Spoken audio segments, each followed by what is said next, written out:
However, as swiftly as the era of exploration began, it came to a mysterious end. After Zheng He's final voyage in 1433, the political winds in China shifted. The new Ming rulers, wary of the costs and potential dangers of these grand expeditions, decided to turn inward. The great ships were left to rot in their docks, and records of Zheng He's journeys were systematically destroyed. The Chinese Empire closed its doors to the outside world, focusing instead on defending its borders from nomadic invaders and consolidating power within. Zheng He's voyages faded into obscurity, forgotten by history as China retreated from the seas. For centuries, his name was scarcely mentioned outside of China, and his achievements remained largely unknown in the West.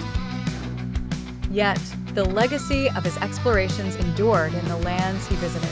Stories of the great Chinese fleet, with its towering ships and magnificent treasures, were passed down through generations in places like Malacca, Calicut, and Mogadishu. In Malacca, elders would gather children around and recount the arrival of the Grand Fleet. Their ships were as tall as mountains, they would say, eyes shining with remembered awe. They brought gifts of gold, silver, and silk, and their leader, Zheng He, was a giant of a man with a heart of kindness. Old men in Calicut would embellish tales of their younger days, claiming they had walked along the decks of those immense ships. The ships could hold thousands of men and mountains of cargo. I remember the exotic spices and dazzling gems they traded. They would boast to the young traders eager for stories. In Mogadishu, the story was told of a great feast held by the Sultan in honor of the visitors from the East. They had musicians and dancers, and their food was unlike anything we had tasted, the storytellers would say, painting pictures of an almost mythical past. Years turned into decades, and those decades into centuries. The myths of Zheng He's voyages often blended with local folklore, becoming part of the cultural tapestry.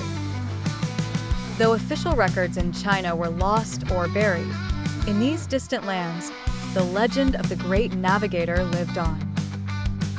In recent times, historians have begun to piece together the remnants of Zheng He's expeditions, uncovering the vastness of his travels and the scope of his achievements. Scholars now look at the oral histories and artifacts found in these far-flung regions, realizing that while his name may have faded in the official annals of China, his influence was indelibly etched into the annals of the places he touched. The partially reconstructed story of Zheng He serves as a reminder of the interconnectedness of our world, even in times when walls and seas separate us. His legacy is a testament to the fact that exploration and cultural exchange leave marks that time alone cannot erase.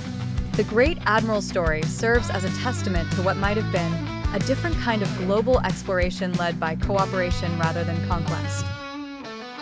It also stands as a powerful reminder of how easily the most remarkable feats can be lost to time when history is written only by the victors. Zheng He's voyages were forgotten by the world, but not erased. As new discoveries are made, scholars continue to uncover the true extent of his journeys and the influence they had across the globe. In a world that often forgets its past, his story remains a symbol of what human ambition and vision can achieve, and a call to remember the silent heroes who shaped the world we live in today.